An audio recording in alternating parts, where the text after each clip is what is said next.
Hey everyone, Bryan Zane here with your Money in the Bank 2018 predictions video. Let's get things started right away with the kickoff match that was announced on Tuesday. The Bludgeon Brothers are putting their SmackDown tag titles on the line against the Good Brothers of Anderson and Gallows. This has not been getting a ton of love on TV as of late. Last time we saw these two teams, at least live in the ring, Anderson scored an upset pinfall victory over Harper in a singles match, but then this week they weren't even on TV. They just showed a full screen graphic saying that this match is going to be on the kickoff show, which tells you all you need to know about how much they care about this matchup. My pick to win here is the Bludgeon Brothers to retain. Even if the company doesn't know right now where they're going with these guys as champions, I think they're going to keep it going for the time being. As cool as it would be to see Anderson and Gallows win back some tag team gold, I think they should be built up a little bit more than how they've been for this matchup here. It just seems like if they were to win, it'd be to me it'd be too sudden. Daniel Bryan versus Big Cass in a rematch from Backlash. I think Daniel's finally starting to hit his stride again now that he's been back in the ring more often,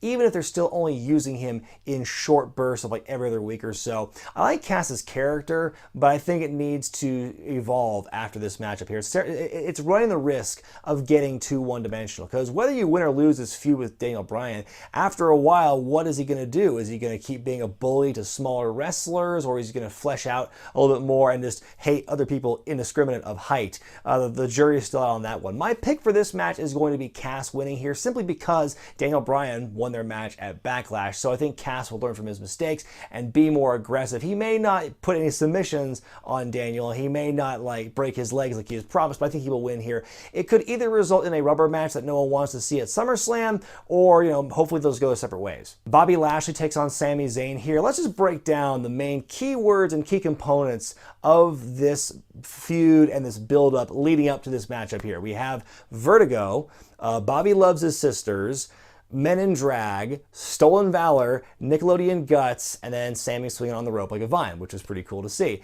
But that's been it. This whole thing's been garbage from the get-go. You've heard me ranting about this on Who Wore It Better the last several weeks, and now we're finally going to have this match and hopefully just get it all over with. Do you think Bobby Lashley is regretting signing with the company after WrestleMania, having done nothing for the first month and a half or so, and now being saddled with this thing? This is easily the worst storyline in WWE at the moment, and a possible contender for worst of the year. You're going to have to see some really shitty stinkers of storylines in the next few months to convince me otherwise, that this is not the worst storyline of the year. Anyway, my pick is Bobby Lashley to win, because honestly, do you really see it going any other way? Raw tag titles on the line as Matt and Bray, the Deleters of Worlds, take on the B team of Curtis Axel and Bo Dallas. Of course, the B team have been on a tear the last few weeks, on an undefeated streak, an unparalleled undefeated streak. This angle here to me has the potential of being a really cool feel-good story, not unlike the story of Heath Slater a couple of years back on SmackDown when the brand split 2.0 was in its infancy, when he was a free agent, the undrafted free agent. Then he went to SmackDown and won the SmackDown tag titles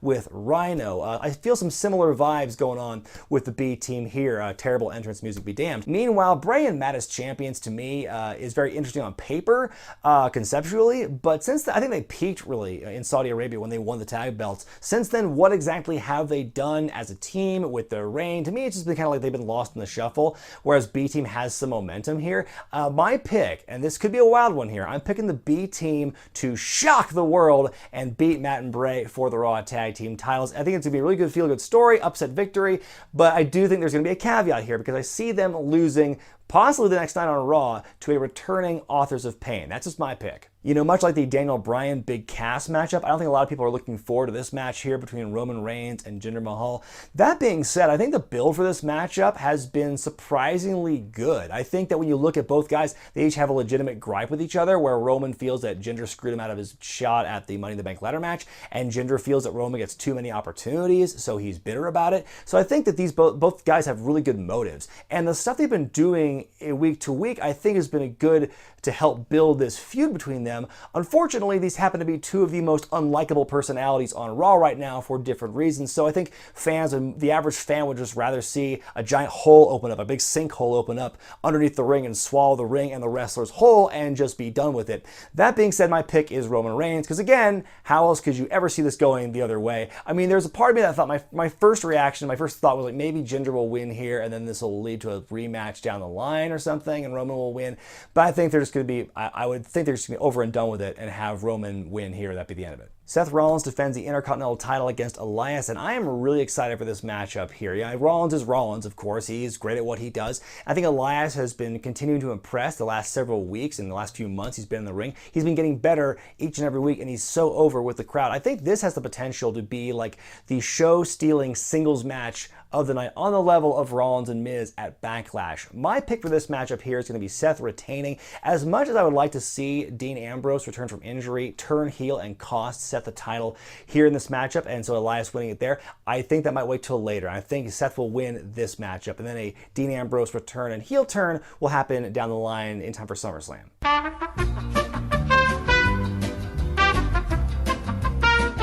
SmackDown Women's title match as Carmella defends against Asuka. I think something that's being lost in the discussion of Asuka on SmackDown that even I've really been ignoring the last few weeks is now that Asuka's first loss at WrestleMania has been put out of the way. We don't have to deal with that first loss anymore. I feel there's no longer as much pressure to keep her as dominant and unbeaten as before. You can have her lose under shady circumstances and it will be fine, I think, in the long term for her. She could still be a dominant person who wins the majority of her matches.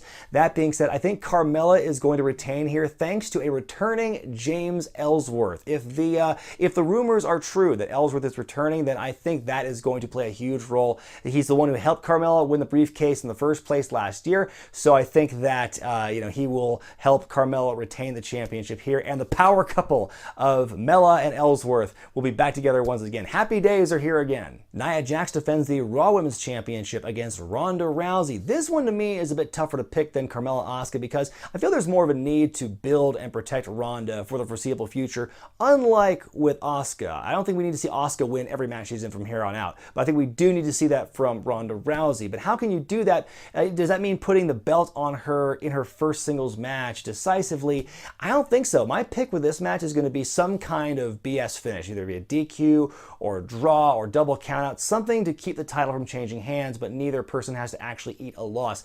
This match will not end conclusively. I think it'll lead to a rematch at SummerSlam for the title, which would, I think, you have a lot more time to build this up and make it more of a marquee match. It's a big deal that it's happening here in Chicago at Money in the Bank, but I think it has the potential to be even bigger with a rematch at SummerSlam with Ronda winning there. Last man standing match for the WWE Championship as AJ Styles defends against Shinsuke Nakamura. You know, as nice as it's been to see AJ with the title since November, I feel like it's time for a change in that power structure on SmackDown, because as the weeks gone by, I feel it's become more apparent that AJ's champion has been kind of boring. Now, that's not necessarily his fault. In the ring, he's still as good as he's ever been, but I think it's his character hasn't really developed as much. I think the build for this feud it's really kind of like really slowed down a lot since like the first couple of months, and I think this is hopefully going to be the end point for it. So my pick is Shinsuke will Winsuke and become the new WWE champion. Finally, he'll win the belt that he's been chasing for almost a full year at this point, going back to last year when he faced Jinder Mahal a couple times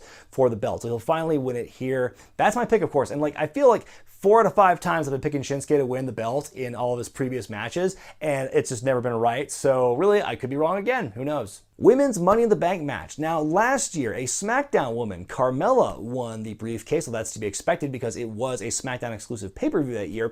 But that being said, I think a Raw woman will win this year to balance it out. My pick is going to be NATALYA winning. I think the story is going to be that she manages to persevere and overcome her floating knee injury. You know, take your pick, right or left knee, either one's going to be hurt. She'll be able to overcome that injury and defy the odds to win the briefcase here and set up an eventual feud between her and Ronda Rousey when Rousey eventually does win the Raw Women's Championship, and then she'll turn heel on her former best friend Ronda. Best friends turn into bitter rivals, etc., etc. Now for the men's Money in the Bank match. Now, since I picked a Raw star to win the women's ladder match, for parity's sake, you got to have a SmackDown person win the men's ladder match. First off, my pick for which New Day member will officially be in the match is Big E. I'm sure Xavier and Kofi will get involved at some point in the match as well to get some crazy spot in. My ultimate pick, though, for this match match is Samoa Joe. Joe is kind of like a chameleon right now on SmackDown.